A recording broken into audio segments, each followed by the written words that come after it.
Olá, vamos partir então, meus amigos, para a cereja do bolo, Poseidones. Quero primeiramente dizer que eu não me importo com as críticas que virão, com as ideias que eu vou colocar, desde que sejam críticas respeitosas. Não espero qualquer reconhecimento do que eu vou falar e mostrar por parte da academia ou pelo lado dos narradores da história oficial. Mesmo porque eu estou fazendo um vídeo sobre uma teoria e compartilhando o que eu pesquisei e o que eu encontrei ou o que eu acho que encontrei. O julgamento não será feito por esses da academia, por esses narradores da história oficial.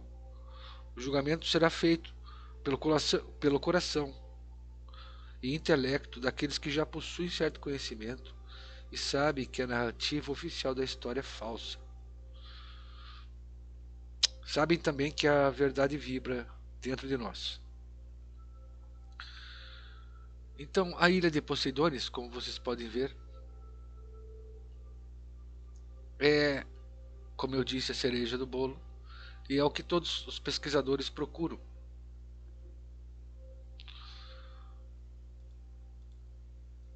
A ilha, ela sofreu um cataclisma onde foi impactada por um asteroide ou um corpo celeste, ou um pedaço de corpo celeste. Nós temos o chamado impacto do Young Dryas, que aconteceu há 12.900 anos atrás, na Groenlândia. O chamado do Hiawatha, o nome desse impacto é chamado de Hiawatha. Vocês podem ver no mapa aqui, nessas imagens à direita, e que ele aconteceu ao noroeste da ilha da Groenlândia. Esse é um indício do cataclisma que ocorreu há 12.900 atrás, 12.900 anos atrás. E vocês podem estar pesquisando pela palavra Young Dryas. Vou escrever aqui.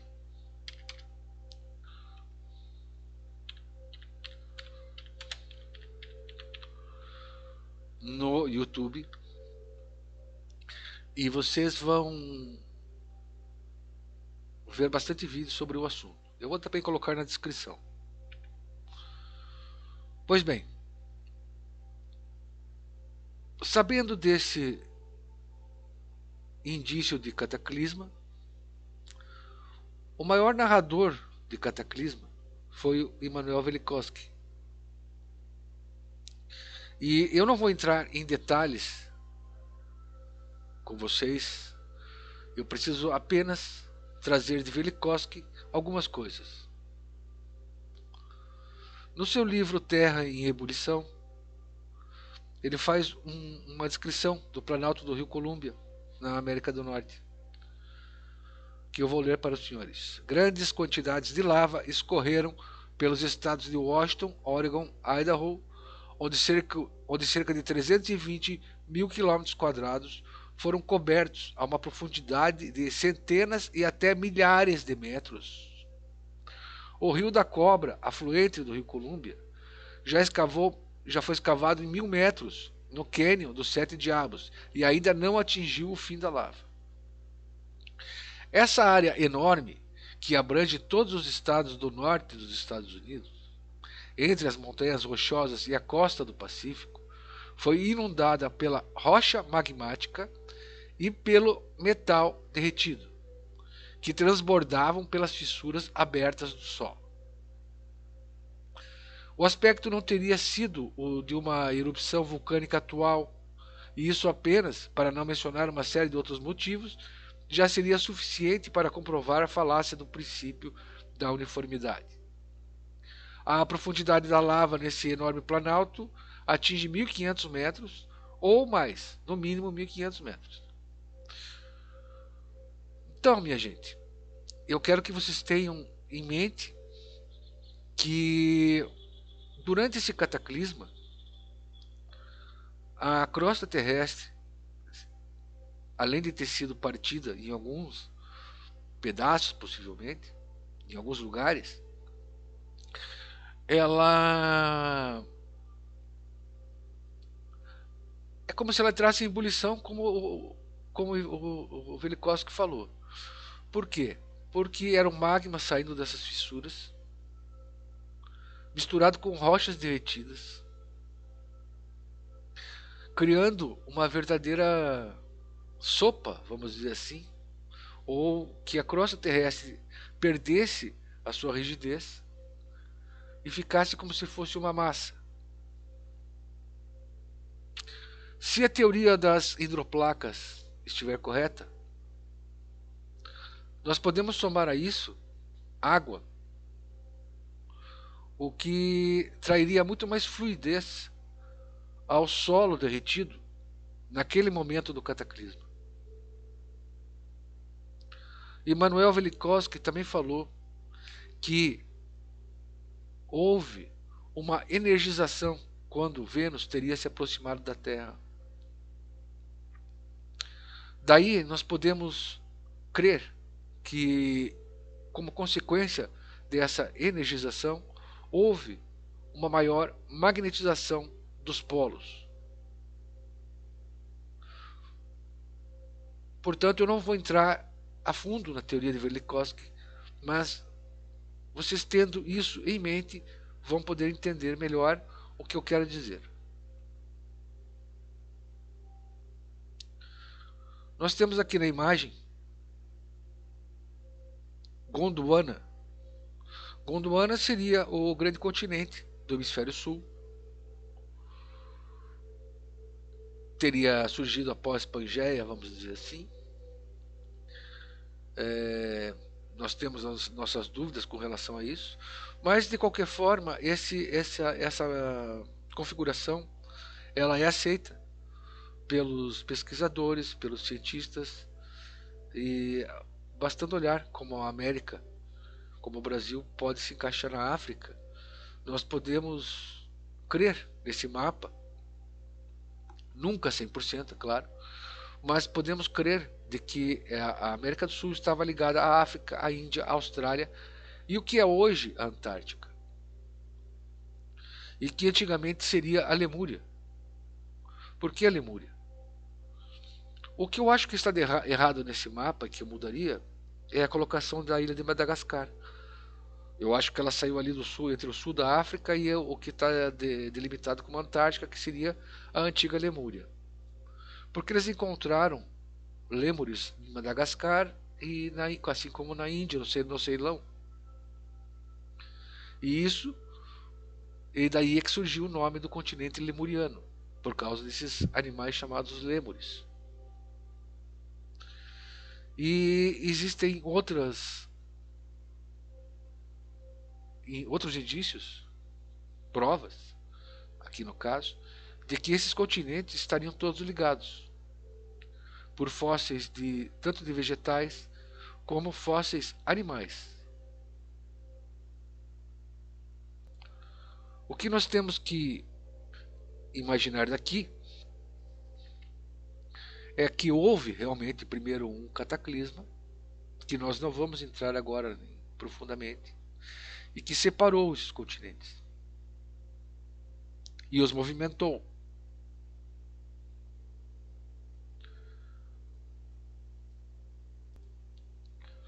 Talvez não trazendo a primeira vez a Lemúria para o Polo Sul, como estava, até mesmo porque no mapa de Piri Reis e ao tempo da Atlântida, como eu acredito, aquela área não estava tanto ao Polo Sul porque ela estava descongelada, é o que nós vemos no mapa. Somente depois do segundo cataclisma, ou vamos dizer assim, do segundo principal cataclisma, porque nós podemos ter tido alguns cataclismas, é que essa área que era da antiga Lemúria se posicionou inteira no Polo Sul. Isso é indiciado pelo próprio mapa de Piri Reis. E a nossa nova teoria, ela é embasada nisso. Ela é embasada que pode ter acontecido a mesma coisa Poderia estar no Ártico a Atlântida? Aqui uma imagem que nós vemos do Ártico.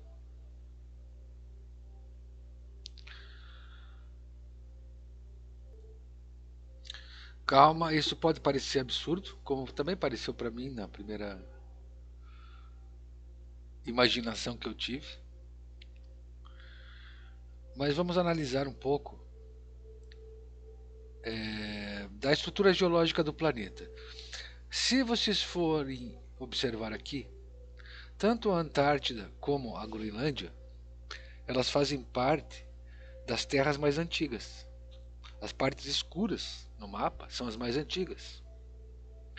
E aí que nós vemos a parte norte do Canadá e a Groenlândia, e partes da América do Sul, grande parte do Brasil, do Planalto Central brasileiro, da África, a Índia e parte da Austrália.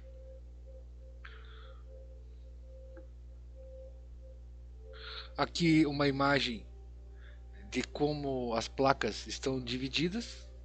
A dorsal atlântica é a que está entre a África e a América do Sul. Ela vai desde o ponto dessa placa da Antártica até o Polo Norte. Lembremos da narrativa de Platão sobre as montanhas em círculo que se estendiam até o mar, que uma planície no meio, né?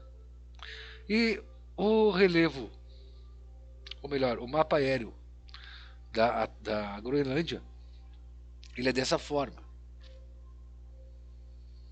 O que não é um círculo, obviamente, mas pode ser um círculo deformado. Depois do cataclisma?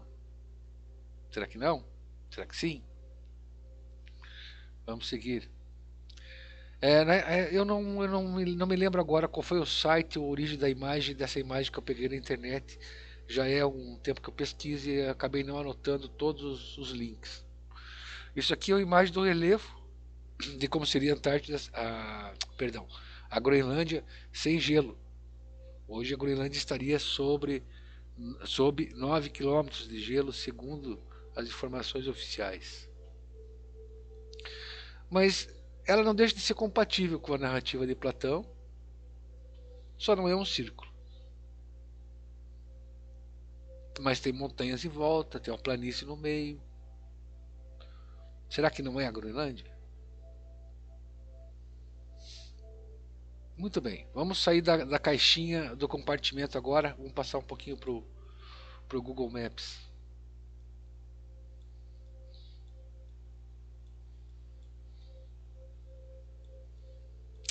Só primeiro vou mostrar para vocês que, na verdade, nós temos que sair do compartimento da caixinha que nos colocaram. Qual é o compartimento? O compartimento do conhecimento geopolítico. Então, aqui no Ártico, pelo conhecimento que nós temos, essa parte da esquerda da Groenlândia pertence ao Canadá. A Groenlândia, ela pertence à Dinamarca. Esta ilha à direita, que não é a Islândia, mas acima, ao norte ali, ela pertence à Noruega.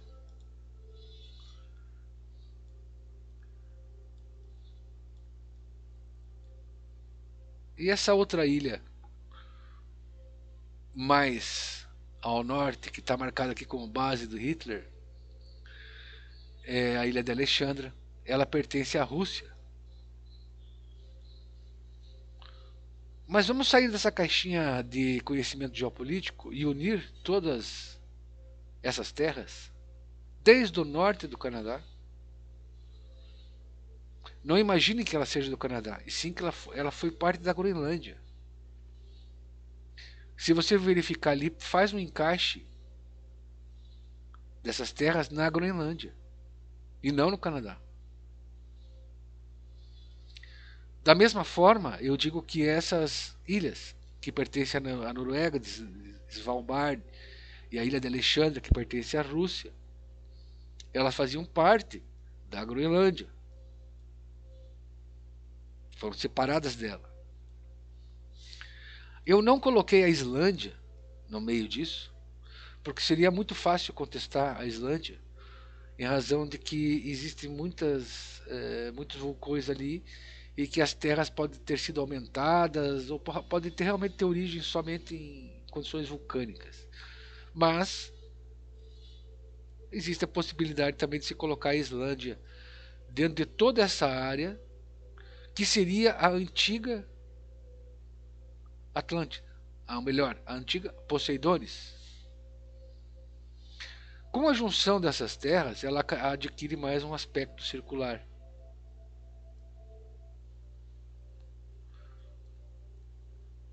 E quando eu vi isso, eu fiquei assim, sinceramente, ah, eu percebi que eu tinha encontrado algo. Quando eu saí dessa caixinha, desse compartimento.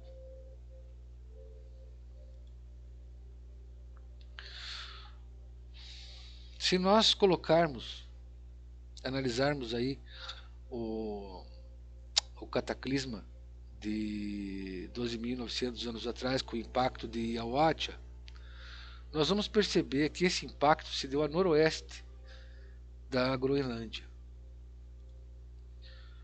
Ou seja, na parte onde, se você traçar uma linha em direção ao sul, direção para baixo, você vai ver que foi repartida a ilha. A trinca veio dali. Eu acho bastante compatível. Mapas antigos da região. Bom, nós temos esse mapa de Eman Bowen. Esse mapa foi feito com uma narrativa dos Inuits, dos habitantes da Groenlândia, os esquimós. E esse mapa, se vocês percebem, ele tem um canal que atravessa a Groenlândia. Talvez a lembrança tenha sido de um canal, mas não em linha reta. Apenas a lembrança ficou que existia o canal e assim foi desenhado. Vamos aos mapas antigos ainda, o mapa de Urbano Monte. Eu nunca tinha entendido o mapa de Urbano Monte. Porque na verdade essa terra que ele coloca ao polo norte, qual é a semelhança com algo que nós temos atualmente? Eu acho que nenhuma terra se parece com o que, vamos dizer assim, estava ao Polo Norte quando Urbano Monte desenhou isso. Ou talvez nem estivesse lá, ou talvez ele quisesse, na verdade, talvez ele não quisesse indicar exatamente aquele momento que ele desenhou o mapa. Porque naquele momento que ele desenhou o mapa tinha a Groenlândia, como vocês observam abaixo. Mas talvez ele tivesse o conhecimento de como era essa terra da Groenlândia antes. Porque se nós observarmos aqui em um mapa mais ampliado, e se você pegar a narrativa de Platão sobre Poseidones, você vai ver que é uma ilha com a montanha no meio, que ela é cercada de montanhas, que tem planícies, que existem uns círculos, canais de círculos concêntricos no meio, pontes que ligam esses círculos às planícies dos continentes. Então me parece que o Urbano Monte ele quis fazer uma descrição de Atlântida e ia colocando também no Polo Norte. E se vocês observarem nas duas imagens que estão lado a lado, as setas em vermelho,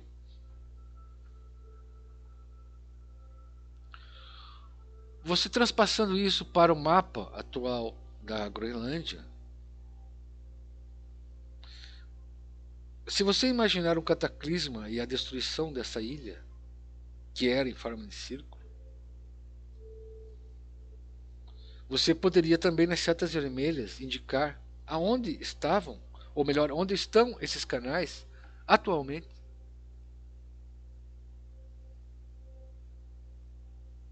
Será?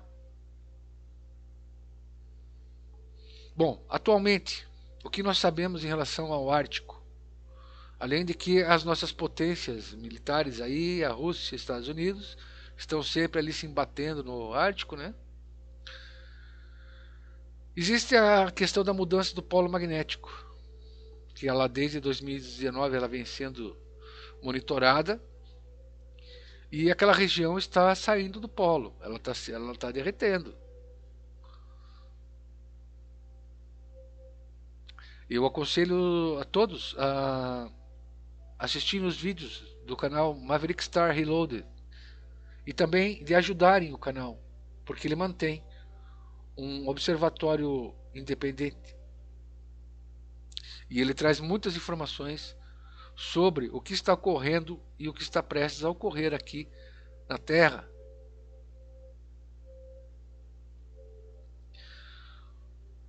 De atualidade, mas fatos mais antigos do que a mudança do polo magnético norte. Vamos falar então primeiro sobre a ilha de Alexandra e depois sobre a ilha de Svalbard.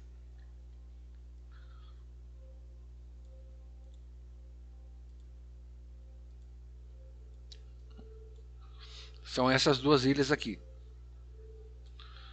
A primeira, acima, onde está escrito Base Hitler, é a ilha de Alexandra.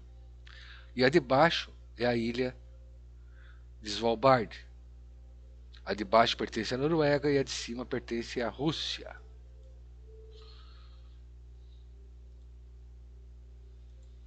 Vamos falar aqui de algumas histórias que poderiam ser categorizadas como histórias de conspiração. Mas na verdade eu quero criar uma moldura, um ambiente para o que nós estamos conversando, tá?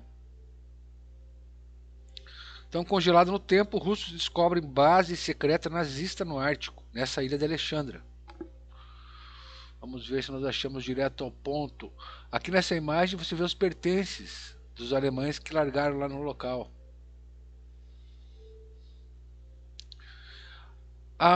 Vamos ver a narrativa oficial. A narrativa oficial diz que a base secreta ela tinha como objetivo produzir boletins sobre as condições climáticas na Rússia para que o exército nazista pudesse planejar suas ofensivas.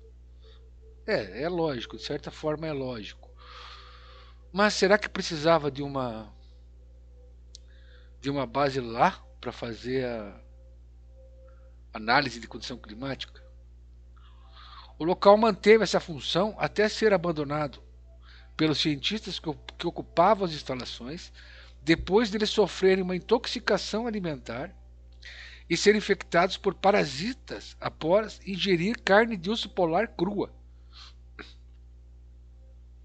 A situação se agravou tanto que em 1944 os militares tiveram que ser resgatados da base por um U-Boot, um submarino da frota alemã. Os alemães acabaram deixando tudo para trás e nunca mais voltaram para ver o que havia sido da estação. Agora, 72 anos mais tarde, um grupo de pesquisadores russos tropeçou com a instalação e mais de 500 itens, incluindo porção de documentos, foram descobertos no local. Entre os itens, os pesquisadores encontraram nos bunkers em ruínas estavam uniformes militares, restos de equipamento, galões vazios de combustível, inúmeros documentos, fragmentos enferrujados de munição, objetos pessoais dos ocupantes da estação e até um diário de um deles. De acordo com os russos, a maioria dos exemplares encontrados se encontra em boas condições, já que foi preservada pelo clima frio da região. Muito bem. Nós podemos acreditar nessa história piamente, mas é muito difícil de você entender que no tempo de guerra você não deixaria um bunker, algo para trás, ainda mais documentos. Então essa história já me pareceu estranha aqui, nesse local, nessa ilha, chamada de Terra de Alexandra. E, como todos sabemos, Hitler ele estava atrás de objetos antigos, de histórias antigas. Então pode ser uma conexão, uma ligação. Na sequência, vamos ver Svalbard, que também tem uma história bastante conspiratória.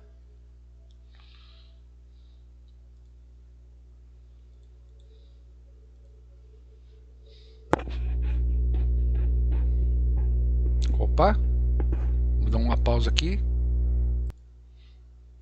Aí voltou a internet. Ali em Svalbard existe uma cidade chamada Pyramiden, que é a cidade fantasma soviética. Porém, se nós pesquisarmos o significado da palavra Pyramiden, se você fizer a tradução no Google, do tradutor do Google, para o norueguês, que seria o proprietário da ilha, nós vamos ter a tradução de Pyramiden como a pirâmide. Porém, se nós colocarmos no alemão, Pyramiden significa pirâmides no plural. E nós vimos que a ilha de Alexandra ela fica bastante próxima, perdão, que a ilha de Svalbard ela fica bastante próxima da ilha de Alexandra, onde estava aquela base nazista alemã. Não me parece que em um lugar tão próximo estaria uma base soviética naquela época, mas sim depois que os soviéticos venceram a guerra, que eles tomaram Svalbard e foram para lá. Mas a história que esse site nos conta aqui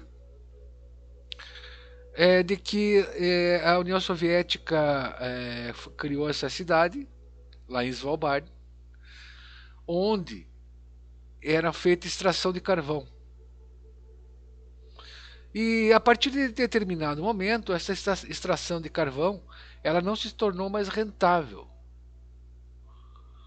E isso foi o que causou o abandono de toda a região. E hoje, Svalbard está lá e existe um hotel, inclusive, nesse lugar. Então, se eu tiver certo, aí, ó, se vocês quiserem ir para Atlântida, tem até hotel lá, hein? Não é a Atlântida inteira, mas é uma partezinha aí. Então é uma ilha bastante misteriosa também. E que nas imagens que eu vou mostrar mais para frente, nós vamos ver como eu cheguei nessa ilha e como que eu cheguei, por que a tradução alemã é a mais correta. Porque não tem uma pirâmide, porque tem mais de uma pirâmide lá.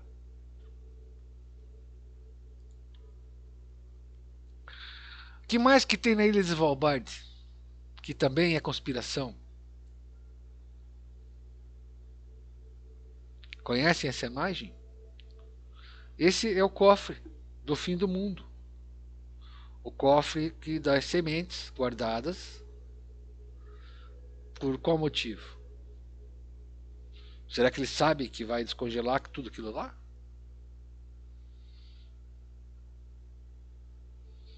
Agora, ou melhor, no próximo vídeo,